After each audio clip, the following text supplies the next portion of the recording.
Hi everyone, and welcome to CIS205 Principles of Computer Security.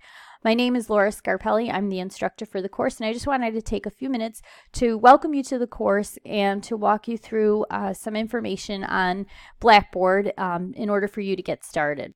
I'm on the home page here, and over on the right hand side, right in this area here, you'll see links to our resources and policies. So you should take a moment to look through those and just to familiarize yourself with some of the NCCC policies.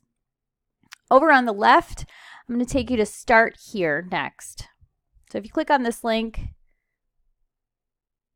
at some point you will get a short little welcome, and it does explain what you should do to get started in this course. So if you are new to Blackboard, you need to go through the NCCC Online Learning Student Orientation. You can find that by clicking on My NCCC. I do explain this in the right up there, but it's at My NCCC, and then right here, NCCC Online Learning Student Orientation and Intro to Blackboard.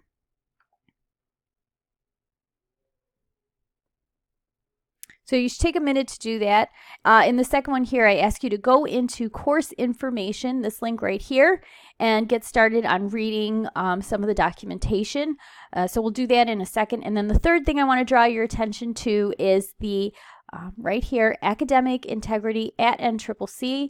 You are posed a question and you are required to read and answer it before you can proceed in an online course. That is found in course information also. So as I said, we'll go there in just 1 minute. At least 3 times per week, you should check announcements. That's my way of communicating with you. Check your email. Your announcements should go straight to your email, so you'd have everything in one place if I'm communicating with you. I will send you questions about assignments, etc. And finally, check the course schedule so that you know what's upcoming due. And again, the course schedule will be located in the course information folder. I also use the calendar here. That's it for this video. I will explain what your responsibilities are for week 1 and how to access your book in the next video.